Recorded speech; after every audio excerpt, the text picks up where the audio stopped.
चलिए, last class के अंदर जो अपन पढ़ रहे थे, हमने जस्ट बात की थी एम्स एंड ऑब्जेक्टिव्स की। हम बात कर रहे थे कि अपने पेडागोजी के अंदर क्या क्या सब्जेक्ट्स होने चाहिए, क्या क्या टॉपिक्स होने चाहिए, ये अपने डिटेल में बात की थी। इसके बाद हमने डिटेल में बात की थी एम्स क्या होते हैं, ऑब्जेक्टिव्स क्या होते हैं। एम्स एंड ऑब्जेक्टिव्स को हम काफ़ी डिटेल में हमने समझने की कोशिश की थी। हमने बात की थी एम्स जो है वो आपके लॉन्ग टर्म कंसेप्ट हो सकता है, एक आपका जनरल कथन हो सकता है, सामान्य कथन हो सकता है, लेकिन ऑब्जेक्टिव्स आपके होते हैं कि आप क्या अचीव कर पा रहे हैं या एक्चुअली आपकी जो सक्सेस है वो किस चीज़ की है, क्या आपकी सक्सेस है वो, उसको हम ऑब्जेक्टिव्स से डिटरमाइन करते हैं। जो मेजर हम कर पा रहे हैं वो ऑब्जेक्टिव्स हैं। ठीक है, हमने लास्ट क्लास में इसको डिटेल में बात की थी। जो पॉलिटिकल भाषण जो आपके पास है वो एम है, पॉलिटिकली जो अपन बात कर रहे हैं वो सारे एम्स हैं, लेकिन आप क्या अचीव कर पा रहे हैं वो ऑब्जेक्टिव्स हैं। इसके बाद अपन बात करते हैं टीचिंग मेथड्स की। बहुत सारे टीचिंग मेथड्स हैं जिनकी बात की जाती है। टीचिंग मेथड, शिक्षण विधियां, शिक्षण विधियां, बहुत सारी टीचिंग मेथड्स की बात की जाती है। शिक्षण विधियां, बहुत सारी विधियां कौन कौन सी हैं? लेक्चरिंग, डेमोन्स्ट्रेशन, ट्यूटरिंग, इंडक्टिव वगैरह वगैरह वगैरह। कौन सा मेथड काम में लेंगे ये कैसे डिसाइड करें, कब कौन सा मेथड काम में लेना है ये कैसे डिसाइड करें, इसके लिए हमारे पास कुछ एक फैक्टर्स हैं। फैक्टर्स टू डिसाइड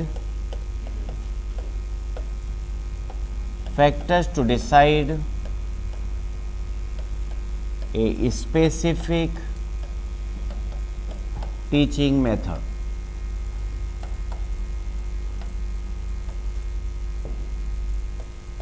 किसी विशेष शिक्षण विधि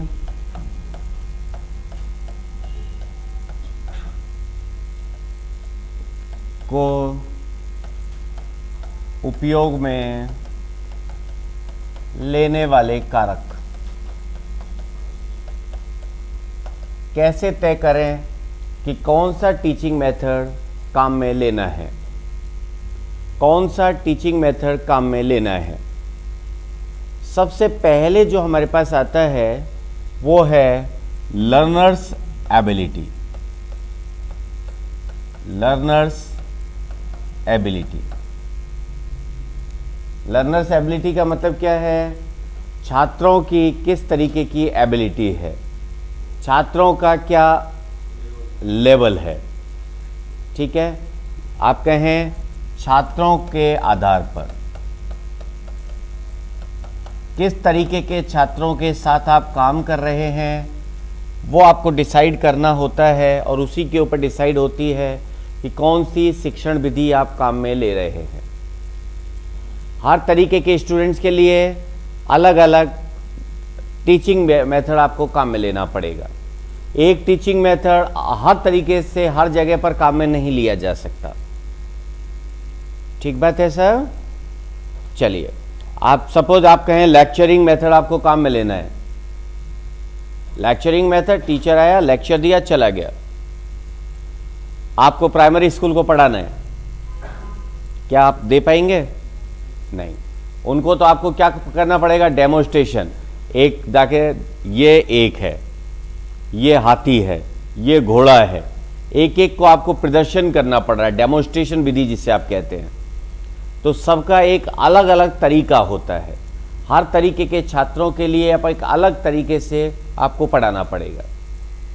तो छात्र किस तरीके के हैं वो एक इम्पॉर्टेंट एस्पेक्ट होता है। दूसरा आपके पास है टीचर्स एबिलिटी। टीचर्स एबिलिटी, अध्यापक के आधार पर, अध्यापक कैसा है? हर टीचर हर काम नहीं कर सकता, हर टीचर को आप हर जगह यूज में नहीं ले सकते। आप किसी यूनिवर्सिटी के प्रोफेसर को अगर किसी प्राइमरी स्कूल में उतार देंगे तो घपला होना स्वाभाविक है, घपला होना स्वाभाविक है। ठीक है, तो टीचर्स एबिलिटी यहां पर इंपॉर्टेंट होती है। ऑब्जेक्टिव्स क्या हैं?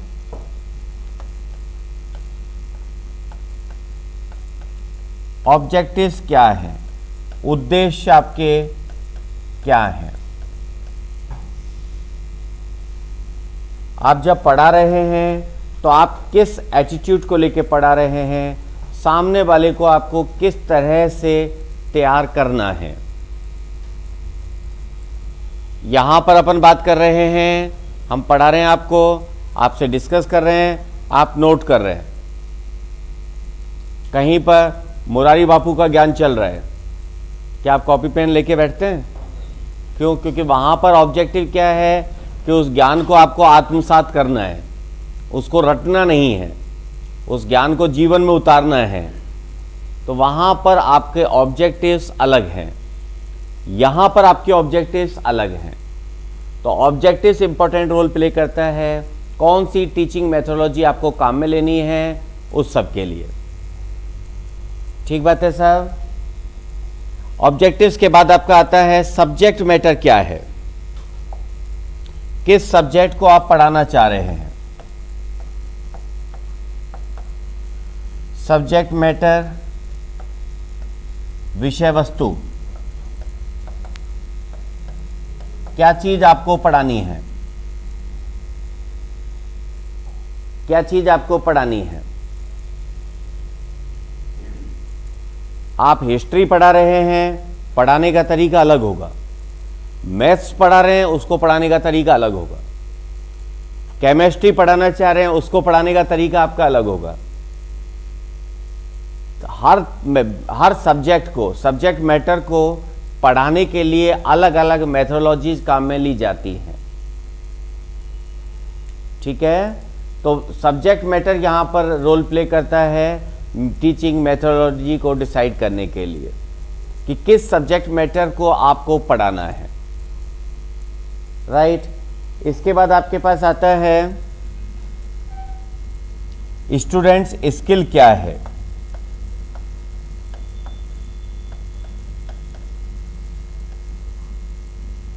स्टूडेंट्स स्किल क्या है। छात्रों ने पहले क्या पढ़ा हुआ है, या आप इसको कहें pre requisites. Pre requisites Hindi में क्या कहेंगे जी? बेसिकली जो पूर्व में उपलब्ध ज्ञान से लेना देना है ना। पहले आपने क्या किया हुआ है,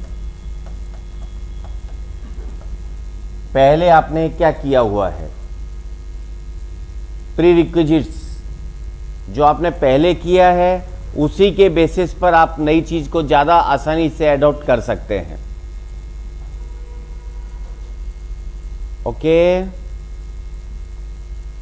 अगर मैं यहां खड़े होके बीटेक वाले बच्चे हैं सारे, तो पढ़ाने का तरीका डिफरेंट हो सकता है।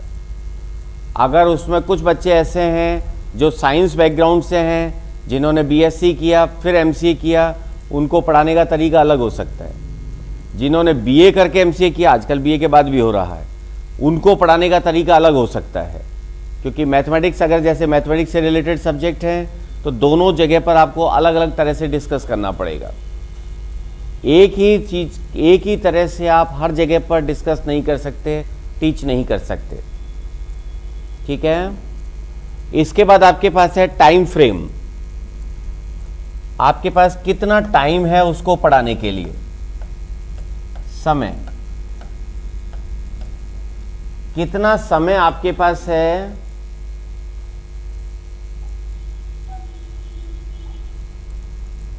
कितना समय आपको दिया गया है। हम कहें साहब राजस्थान हिस्ट्री पढ़ानी है, 5 दिन में खत्म करना है, तो पढ़ाने का तरीका बिल्कुल डिफरेंट हो जाएगा। कल को एग्जाम की आपकी डेट आ जाती 30 फरवरी, समझ भी गए, मुझे लगा आप कहोगे 1 महीने में। सपोज 2 मार्च, मुझे लगा आप समझोगे नहीं, आप कहोगे सर 1 महीने में ही। हाँ जी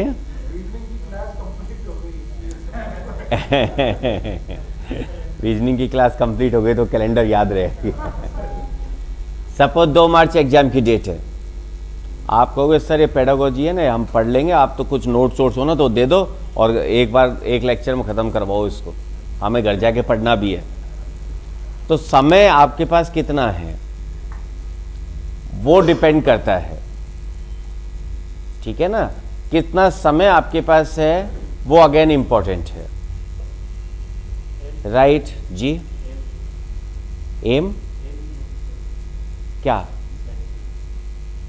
डिसाइडिंग फैक्टर एम नहीं होता, डिसाइडिंग फैक्टर फिर ऑब्जेक्टिव्स होते हैं। एम तो बिल्कुल ऊट पटांग सी चीज है। एम तो आपका है शिक्षा के स्तर को बढ़ाना है,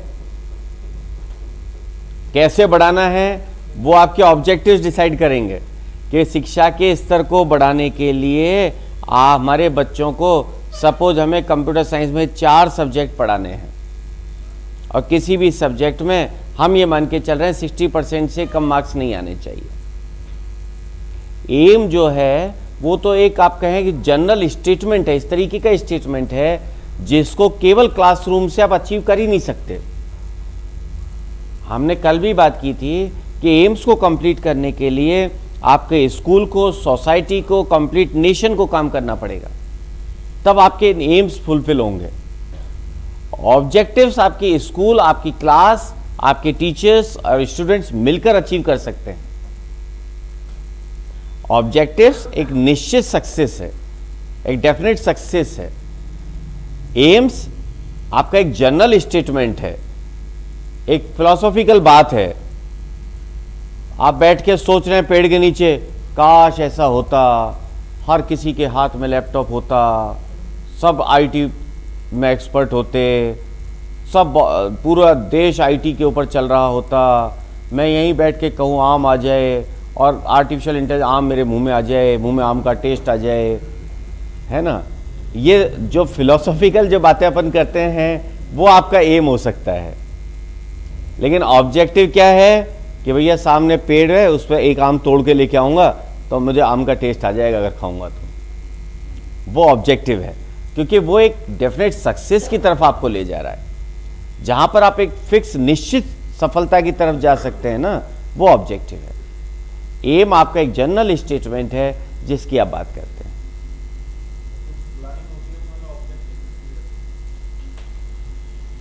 प्लानिंग ऊपर से नीचे तक चेंज होती है। जो नीचे के लेवल पे प्लानिंग होती है वो ऑब्जेक्टिव्स की प्लानिंग होती है। जो नीचे के लेवल पे प्लानिंग होती है वो ऑब्जेक्टिव्स की प्लानिंग होती है। ऊपर के लेवल पे प्लानिंग की जगह केवल एम्स के बारे में बात होती है। अगर आपको एम्स को अचीव करना है तो प्रैक्टिकली तो ऊपर से प्लानिंग होनी चाहिए। होता ये नहीं है, होता यह है कि ऊपर से एम्स की बात होती है और नीचे फिर ऑब्जेक्टिव्स की प्लानिंग होती है ना। एम्स के लिए ऊपर से हमारी प्लानिंग होती है। जैसे अगर आप किसी अच्छी डेवलप्ड कंट्री की, अगर जैसे जापान की बात करें, चाइना की अगर बात करें, चाइना डेवलप्ड कंट्रीज के अंदर आता है। जापान की अगर जैसे बात करें, उन्होंने अपना एम बनाया, नागासाकी वगैरह उन सब के बाद में उन्होंने अपना एम बनाया कि भाई इसको एक डेवलप्ड कंट्री की तरफ लेके जाना है। उनको एक बहुत अच्छा उन्होंने एम बना के बहुत अच्छा काम किया। Now Japan is on top in technology, है ना। तो अपने एरिया के अंदर वहाँ अगर सड़क धंस गई है तो शायद कुछ घंटों में वो ठीक कर देते हैं। अपने यहाँ पर महीनों तक वो बैरिकेटर लगे रहेंगे।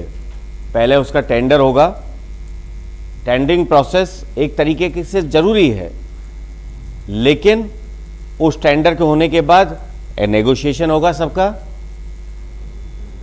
है ना। नेगोशिएशन के बाद कहीं जाकर काम स्टार्ट होगा, फिर सामने वाला अपना फ़ायदा देखेगा। सो कंप्लीट जो ऑब्जेक्टिव है ना, वो नीचे आते आते सब कुछ ऊपर का एम जो था वो तो सत्यानाश हो गया। ऊपर एम्स की बात हो रही है, नीचे ऑब्जेक्टिव्स डिसाइड हो रहे हैं। This is not for a particular party, particular department, particular location, this is everywhere. ऊपर हम केवल बात कर रहे हैं एम्स की, उस एम्स के लिए हमें क्या प्लानिंग करनी है वो कोई नहीं देख रहा है। इसीलिए तो आप पिछले करीब 25-30 सालों से, 40 सालों से, जब से मतलब मैं समझने लगा हूं, हर सरकार आके कहती है बेरोजगारी खत्म कर देंगे, हर हाथ को काम देंगे। अब जरूर काम मिल गया हर हाथ को, क्योंकि दोनों हाथ से मोबाइल पे लगे रहते हैं, दोनों हाथ से व्हाट्सएप चलता है। वरना वो एम्स अगर उसकी प्लानिंग ऊपर से होती बात के अलावा, तो अब तक शायद हो चुका होता। 70 साल हो गए आज़ादी को, 75 होने जा रहे हैं जी। समय इंपॉर्टेंट है। इसके बाद आपके पास है क्लासरूम सेटअप।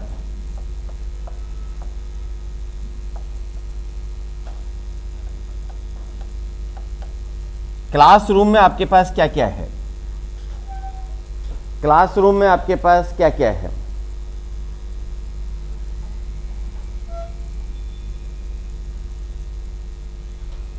आपने कहा साहब मैं तो पीपीटी से प्रेजेंटेशन करूंगा, और क्लासरूम के अंदर आपके पास प्रोजेक्टर नहीं है या डिजिटल बोर्ड नहीं है, ऐसा कोई इक्विपमेंट्स इंस्टॉल नहीं है कि आप पीपीटी दिखा सकें। कैसे होगा पीपीटी प्रेजेंटेशन? नहीं हो पाएगा। क्लासरूम सेटअप इंपॉर्टेंट है, क्लासरूम सेटअप जरूरी है। क्लासरूम सेटअप ये डिसाइड करता है कि कौन सा मेथड काम में लिया जा सकता है, कौन सा मेथड काम में नहीं लिया जा सकता। ठीक बात है सर। एक हमारे पास आता है एनवायरमेंट, क्लाइमेट।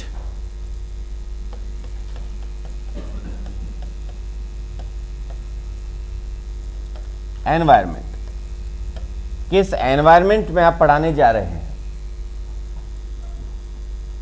किस एनवायरमेंट में आप पढ़ाने जा रहे हैं।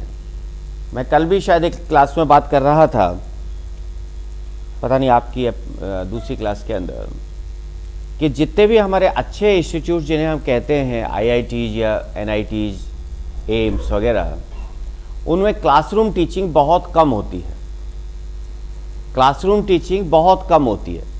वो केवल स्टूडेंट को, जैसे अभी अपन आए, आपने कहा भाई आपको पढ़ना है, लेक्चरिंग एक मेथड होता है, डेमोन्स्ट्रेशन एक मेथड होता है। लेक्चरिंग में टीचर आके लेक्चर देके जाता है, डेमोन्स्ट्रेशन अब आपको इसके लिए एक प्रोजेक्ट तैयार करना है कल तक, बस खत्म, क्लास खत्म। बच्चे क्या करेंगे?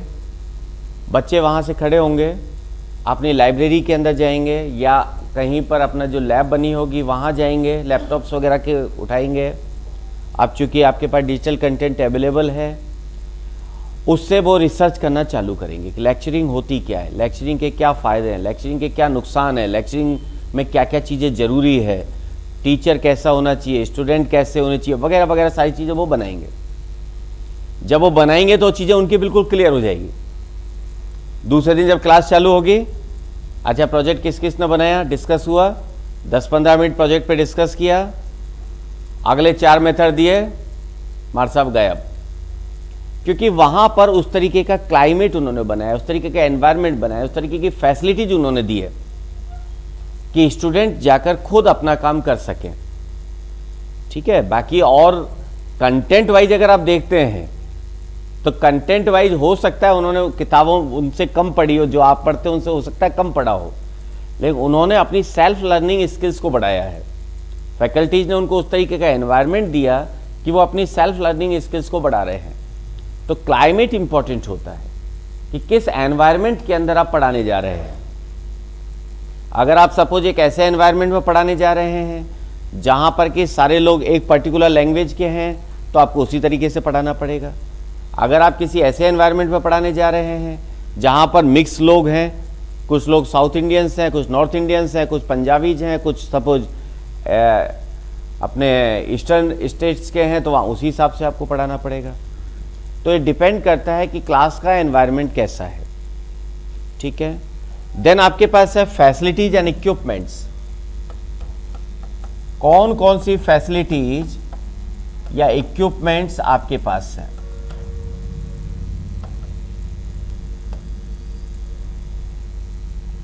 कौन कौन सी फैसिलिटीज और इक्विपमेंट आपके पास हैं? That will decide the type of teaching methodology. That will decide the type of teaching methodology.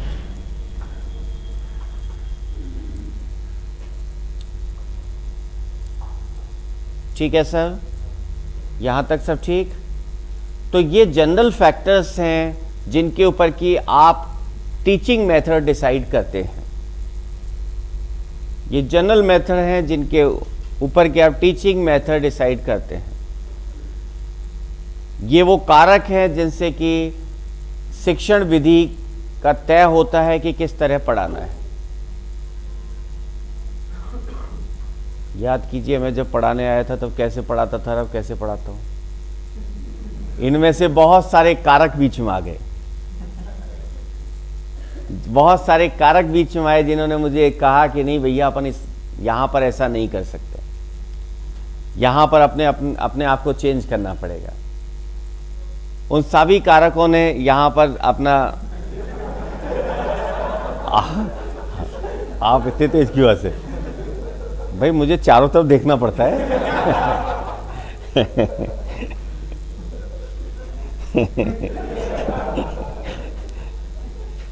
मतलब मैं कोशिश कर रहा था कि मैं सर नहीं घो पाऊं मुझे। नहीं, ये एक्चुअली ये एक प्रैक्टिकल एस्पेक्ट है। ये प्रैक्टिकल एस्पेक्ट है। फैकल्टी को स्टूडेंट्स के हिसाब से भी बदलना पड़ता है। आप जब पढ़ाने जाते हैं तो आपको स्टूडेंट्स के हिसाब से चेंज होना ही पड़ेगा, और स्टूडेंट्स को थोड़ा बहुत फैकल्टी के हिसाब से चेंज होना पड़ता है। वो बात अलग, अपने यहाँ नहीं होते हैं। अपने यहाँ फैकल्टी को होना पड़ेगा, ठीक है। लेकिन आफ्टर ऑल जो ऑब्जेक्टिव है वो मीट आउट होना चाहिए। ऑब्जेक्टिव क्या है कि किसी तरह चीज़ समझ में आए, किसी तरह आप क्वेश्चंस का आंसर दे सकें। उन ऑब्जेक्टिव्स को अपने को मीट आउट करना है। इसलिए थोड़ा सा फ्लेक्सिबल होकर अगर अपन चेंज कर पाएँ तो अच्छा है। लेकिन ये सारे फैक्टर्स हैं, क्यों ये सारी चीज़ चेंज हुई, क्यों, ये आपके समझ में आ रहा है कि क्यों चेंजेज हुआ, क्यों हमने चेंज किया, मैथोलॉजीज को चेंज किया। आपने जो भी आप सोच रहे थे, जिस तरह अपन बात कर रहे थे, जो लैंग्वेज अपन काम में ले रहे थे, हर चीज़ में अपन को चेंज करना पड़ा। क्यों? Because of these factors only. ये फैक्टर्स वहाँ पर हमारे लिए काम कर रहे थे, ठीक है। चलें आगे, चलिए इसके बाद आगे आते हैं अपन इन मेथड्स के ऊपर।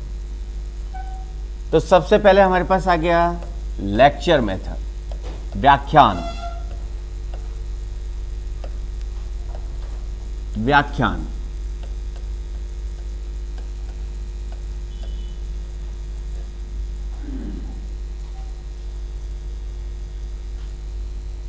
हाँ कर दीजिए, ठीक है। लेक्चर मेथड कैसे होता है भाई? लेक्चर मेथड, एक फैकल्टी क्लास के अंदर आई, फैकल्टी ने अपना भाषण दिया, आपने किसी चीज़ के ऊपर डिस्कस किया, 1 घंटे, आध घंटे, पौन घंटे, जो भी उनका टाइम है, उन्होंने उसको डिस्कस किया। Most of the time students ideally बैठकर सुन रहे हैं, बिल्कुल शांत बैठकर सुन रहे, ज़्यादातर समय। हो सकता है कोई बीच में कहीं क्वेश्चन आंसर सेशन रखा हो, 2-5 मिनट का क्वेश्चन आंसर सेशन हो, लेकिन सामान्यतः जब अपन लेक्चरिंग की बात करते हैं, हम कहते हैं किसी एक पर्टिकुलर टॉपिक के ऊपर लेक्चरर या फैकल्टी क्लास के अंदर एंटर हुए, उन्होंने अपनी स्पीच दी, स्पीच लाइक लेक्चर, किसी चीज़ को डिस्कस किया, अपना टाइम खत्म हुआ, जो भी घंटे 2 घंटे उनको लेक्चर लेना था, और वो चले गए। इसे आप कह रहे हैं लेक्चरिंग मेथड। समझने में दिक्कत नहीं है, अपन सबने इस मेथड को देखा है। क्या फीचर्स हैं इसके, अगर आप लिखना चाहते हैं कुछ पॉइंट्स। सबसे पहला point,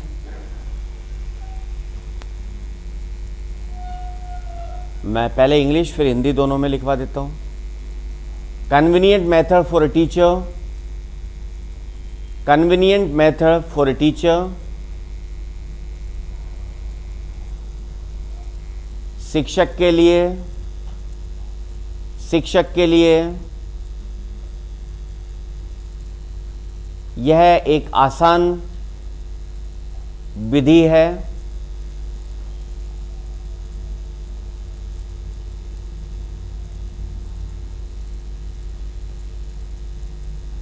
This is useful for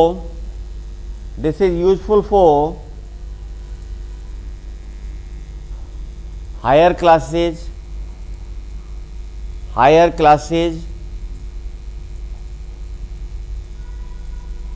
उच्च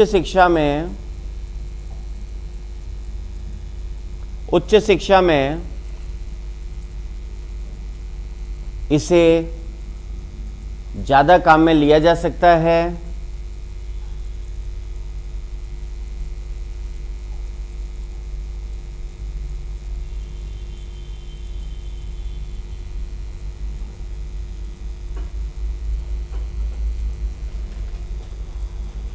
Next, this provides more information. This provides more information in short period of time. In short period of time.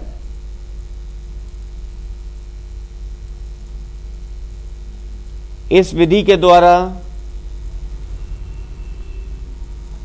कम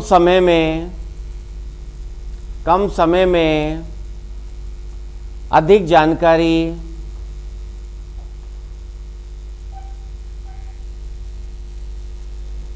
साझा की जा सकती है।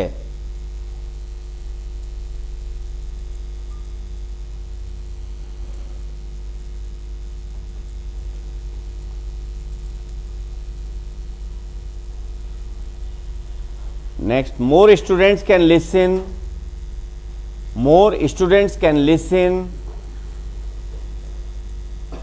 and prepare notes.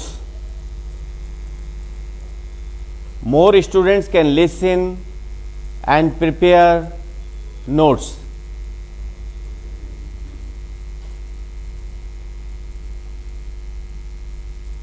अधिकतर स्टूडेंट्स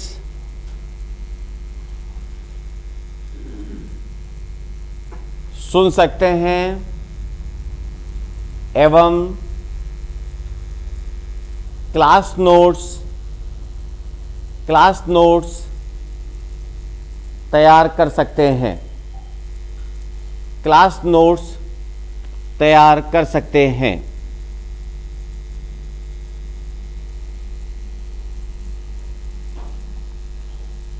ठीक बात है sir. The teacher is always alert. Teacher is always alert. Teacher हमेशा अलर्ट रहता है क्लास के अंदर। टीचर को अलर्ट रहना होगा क्लास के अंदर। ठीक है। किसी लेक्चर में आपने देखा है कि लेक्चर देते देते फैकल्टी सो गई हो? स्टूडेंट सो सकते हैं, फैकल्टी को सोना अलाउड नहीं है। ठीक है, स्टूडेंट सो सकते हैं लेक्चरिंग में, फैकल्टी नहीं सो सकती। ये लिखना नहीं है।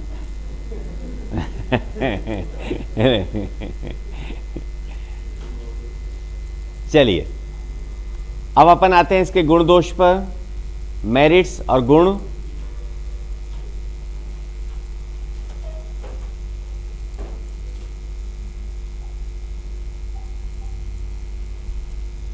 presents the लेक्चरिंग के गुण, merits. presents the proper orientation of the subject and create interest in the subject. Create interest in the subject.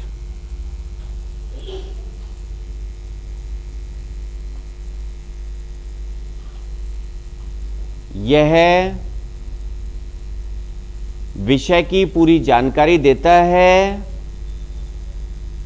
विषय की पूरी जानकारी देता है तथा लेक्चर, यह से अपना मतलब लेक्चर से, एवं विषय के अंदर रुचि पैदा करता है।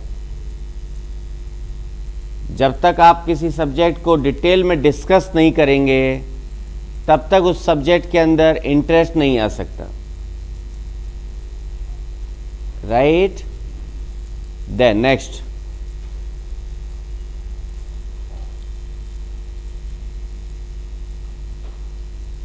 a teacher can teach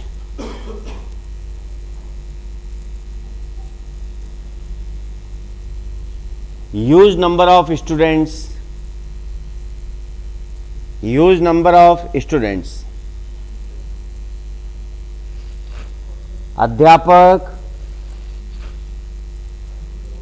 अध्यापक छात्रों के एक बहुत बड़े समूह को एक साथ पढ़ा सकता है। बहुत बड़े समूह को एक साथ पढ़ा सकता है। अब इसके दोष क्या क्या हैं?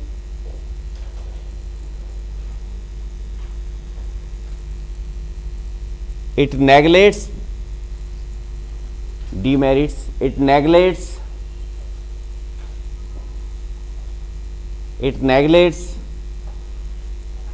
the experimental theory,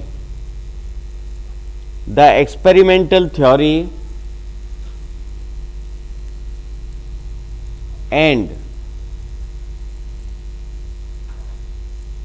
the concept of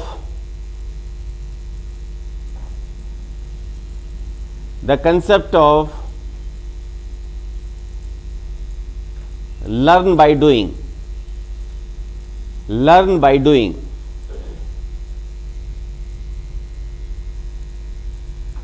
यह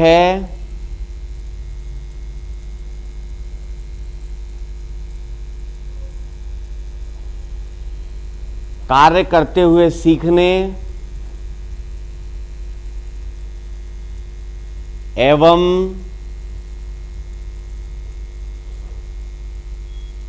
प्रायोगिक कार्य से सीखने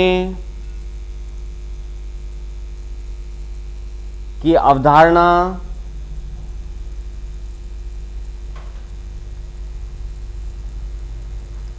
के खिलाफ है।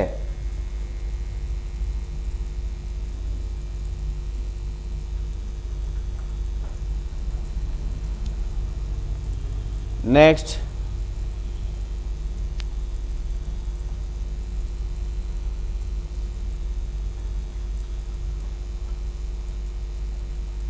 here only teacher plays the main role and at most of the time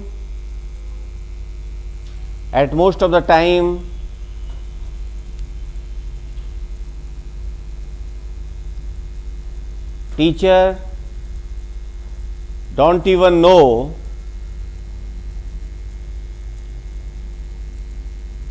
that students are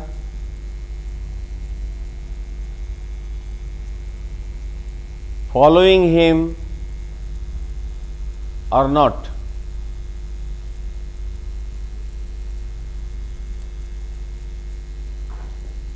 यहां पर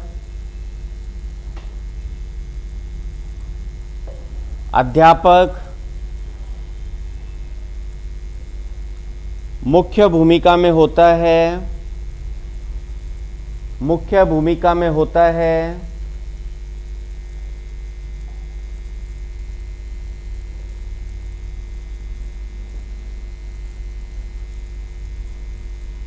एवं अधिकतर समय अध्यापक को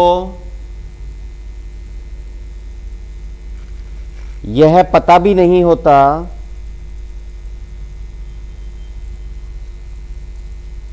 कि छात्र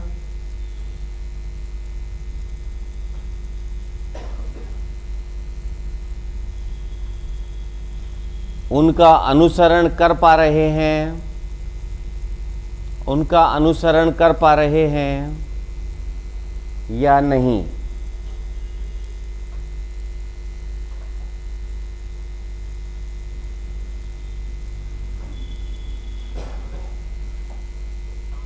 next point,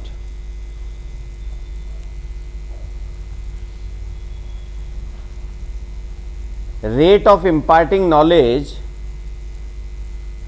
rate of imparting knowledge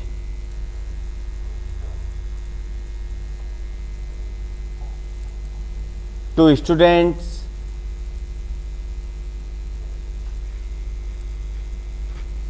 may not be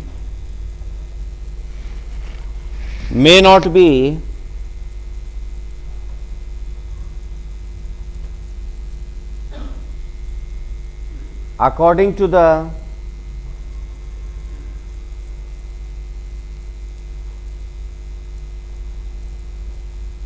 capability, according to the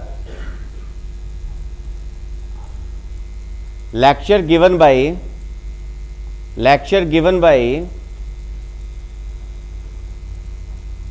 faculty.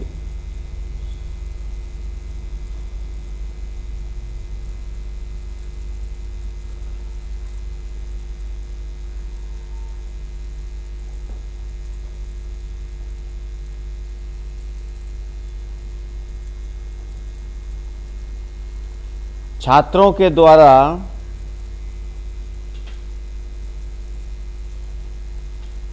प्राप्त किए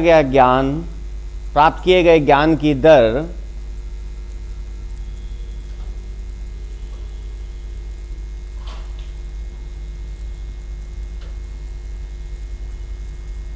अध्यापक के द्वारा दिए गए ज्ञान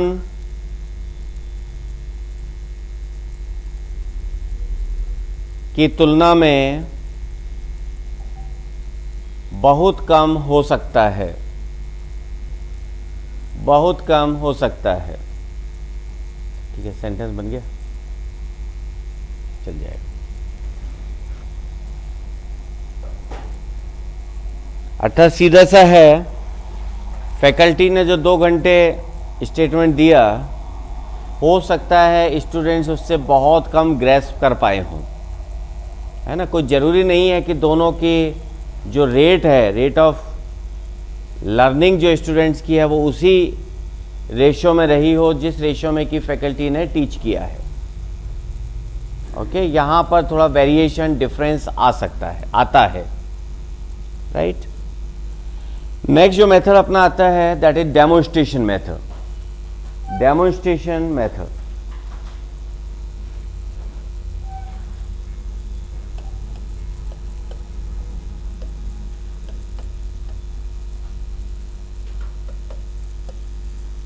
प्रदर्शन।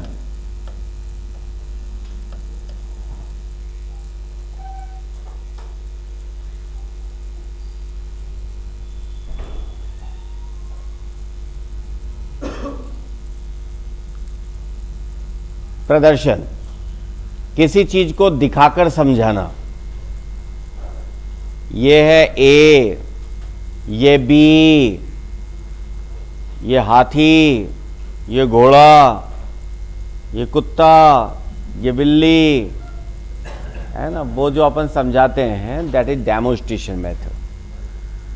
ठीक है, लिख लेते हैं 2 line.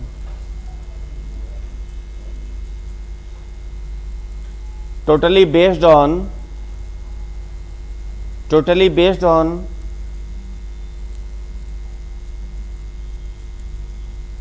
showing what and showing how. Totally based on showing what and showing how.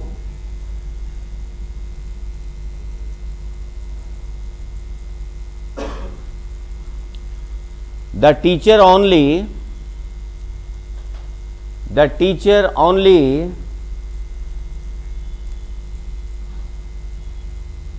encourages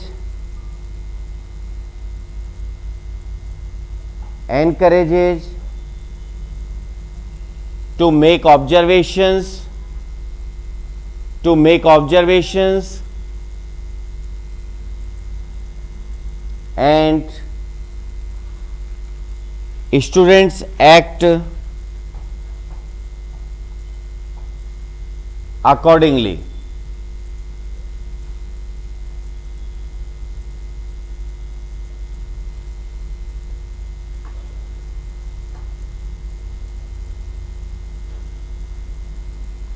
यह इस आधार पर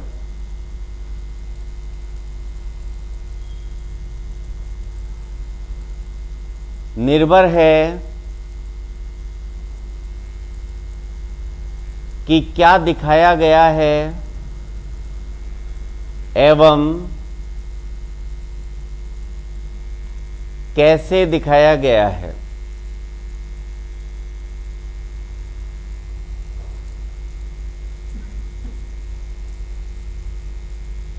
ठीक है सर।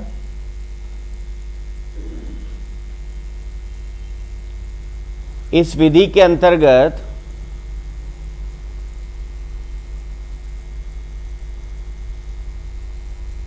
अध्यापक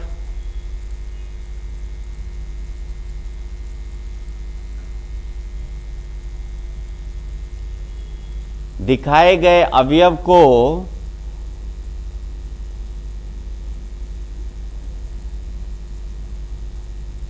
ऑब्जर्व करने के लिए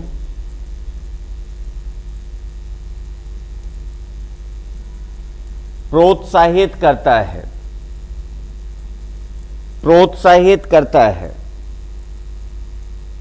एवं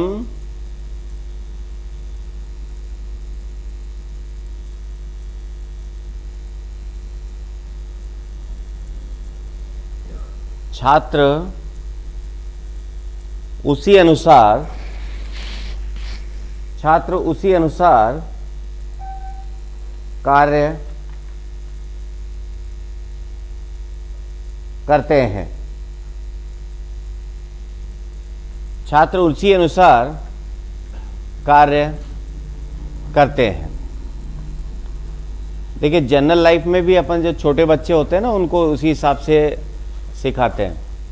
कोई भी छोटा बच्चा होगा, उसको छोटी साइकिल लाके दे दी जाती है, वो उसमें पेडल मार मार के वो अपने आप साइकिल चलाना सीख जाता है, वहीं से चालू होता है।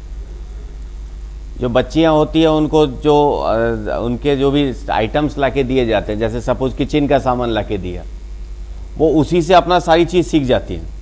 उसी को लेके वो बेलन भी धीरे धीरे चला लेंगे, मम्मी से थोड़ा सा आटा भी मांग लेंगे। तो वो बेसिकली डेमोन्स्ट्रेशन है, वो उसी चीज़ से सीख रही हैं। वो बच्चे उन्हीं चीज़ों से सीख रहे हैं। जनरली जब अपने बच्चे घर में सीखते हैं तो वो चीज़ें देख देख के ही सीख रहे हैं, ऑब्जर्वेशन से ही सीख रहे हैं। हर चीज़ को देखेंगे, आपकी नकल करेंगे, आपकी तरह बोलने की कोशिश करेंगे, आपकी तरह हंसने की मजाक करने की कोशिश करेंगे। वो डेमोन्स्ट्रेशन मेथड ही है ना। तो सामान्यतः जो डेमोन्स्ट्रेशन मेथड होता है, वो या तो हम काम में लेते हैं छोटे स्कूल्स के अंदर, या काम में लिया जाता है कि जैसे सपोज ऐसे आइटम्स हैं, जैसे स्टूडेंट्स, मेडिकल स्टूडेंट्स हैं, एक डेड बॉडी आई है, उसका पोस्टमार्टम करना है, उसको अब ये नहीं हो सकता कि सबके लिए अलग अलग डेड बॉडी लाके दे दी जाए। कोविड का टाइम थोड़ी हर वक्त है ना कि डेड बॉडी जितने चाहो पोस्टमार्टम करो। एक डेड बॉडी आई है, उसका पोस्टमार्टम करना है, तो काफी सारे बच्चे चारों तरफ होंगे और जो भी एक टीचर, फैकल्टी या डॉक्टर जो भी सज्जन होंगे वो उसको पोस्टमार्टम करके दिखाएंगे, भाई देखिए इस तरह से किया जाता है, ठीक है ना। या अपने बायो वाले स्टूडेंट्स आप में से जो भी हैं वो जानते हैं, वो मेढक को सिखाते हैं ना का, अब आजकल शायद बंद कर दिया, मुझे किसी ने बताया था।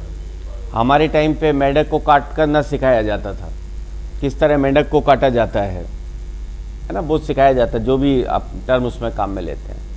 तो बेसिकली वहाँ पर क्या होता है कि एक आइटम है जिससे आप सामने वाले को डेमोन्स्ट्रेट कर रहे हैं, ठीक है, ये आपका डेमोन्स्ट्रेशन मेथड है। क्या गुण दोष हैं इसके? मेरिट्स की अगर पहले बात करें, मेरिट्स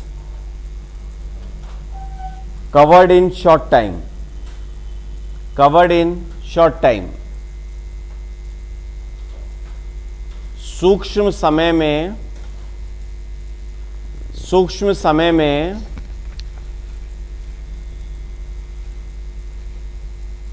पूरा हो जाता है, ठीक है। Then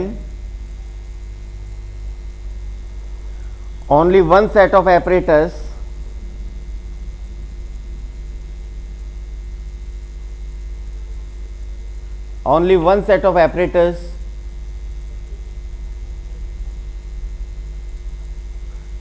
is required, apparatus, equipments, जी, उपकरण is required, so it is economic.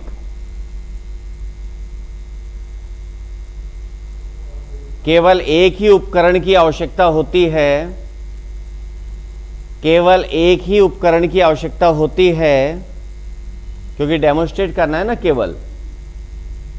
केवल एक ही उपकरण की आवश्यकता होती है, इसलिए सस्ता मेथड है, इकोनॉमिक है।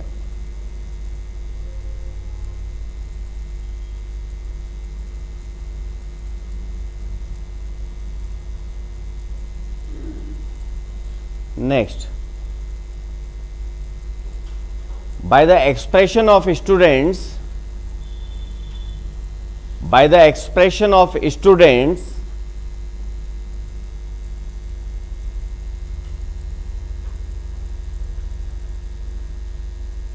the method of delivery of lecture,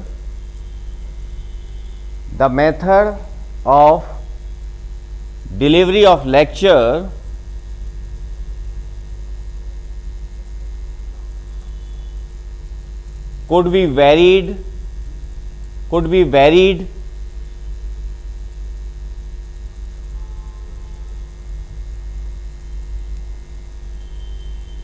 to suit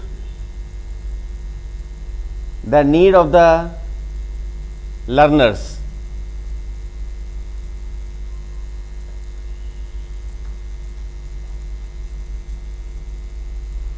छात्रों के हाव भाव से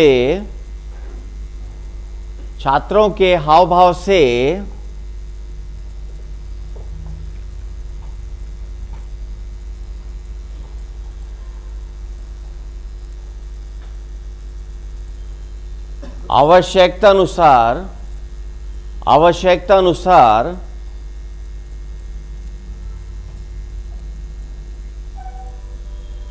पढ़ाने का तरीका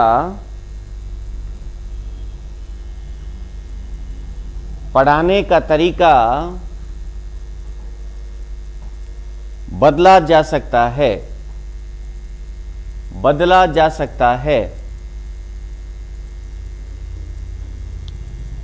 भाई जब आप डेमोन्स्ट्रेट कर रहे हैं, आप स्टूडेंट्स के फेस को देख के आपको पता चल जाता है समझ में आ रहा है या नहीं आ रहा है, या कोई डर तो नहीं रहा है।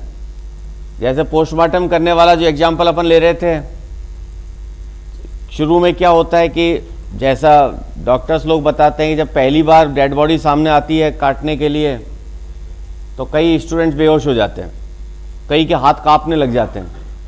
तो स्टूडेंट, वो फैकल्टी डॉक्टर क्या करते हैं, वो जिनके कांप रहे होते हैं ना उनको पकड़ते हैं कि भाई तू ही काटा। एक बार जब उसने कैंची चला दी उसके बाद उनका डर निकल जाता है। तो वो अलग अलग टाइम पर जैसे जैसे लर्नर्स के हाव भाव देखकर उन चीज़ों को समझते हैं कि भाई अब हमें इनको कैसे आगे एक्सप्लेन करना है, क्योंकि दिस इज सिंपली डेमोन्स्ट्रेशन। एक आइटम है जिसको दिखाकर आप सामने वाले को समझा रहे हैं। उनके अलग अलग क्वेश्चंस हो सकते हैं, अलग अलग तरीके के उनके एक्सप्रेशंस हो सकते हैं। हो सकता है सामने वाला एक बार ही आइटम को देख के समझ जाए कि भाई इसके अंदर क्या होना चाहिए। ठीक है, तो ये तमाम चीज़ें आपकी लेक्चरिंग और डेमोन्स्ट्रेशन के बारे में। नेक्स्ट लेक्चर के अंदर फिर अपन कुछ और 2-4 चीज़ों की बात करेंगे। जी, डीमेरिट्स भी लिख लीजिए, डीमेरिट्स भी लिख लीजिए। 2 मिनट और डीमेरिट्स लिख लेते हैं।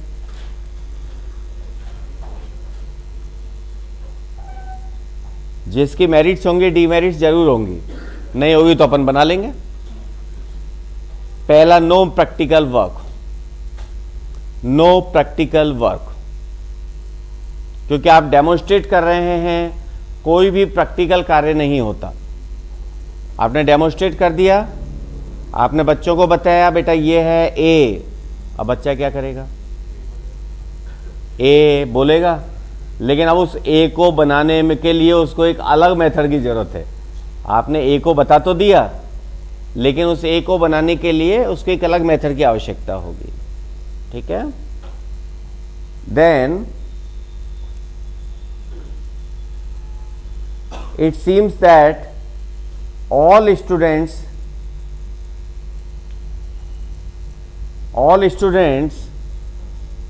see same facts. All students see same facts, but it doesn't mean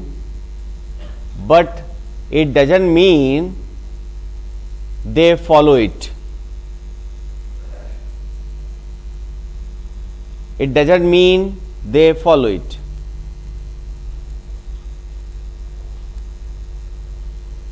सभी स्टूडेंट्स को, सभी छात्रों को एक ही प्रस्तुति दिखाई जाती है, एक ही प्रस्तुति दिखाई जाती है, प्रेजेंटेशन एक ही प्रस्तुति दिखाई जाती है, लेकिन इसका अर्थ यह नहीं होता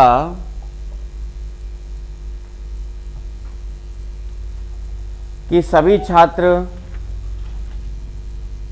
उसे समझ चुके हैं या समझ रहे हैं। ठीक है सर, आपने तो बता दिया, पता चला कुछ ने तो वो पोस्टमार्टम देख के आंख बंद कर ली, जो होना है होने दो, अगली बार देखेंगे, आज तो बस की बात नहीं है। आपने तो सबको एक ही चीज़ दिखाई थी, एक ही तरह से आपने डिस्कस किया था, लेकिन हो सकता है सारे लोग उस चीज़ को ग्रेस्प नहीं कर पाए हों। ठीक है, नेक्स्ट लेक्चर के अंदर अपन यहीं से आगे चलेंगे। नमस्कार।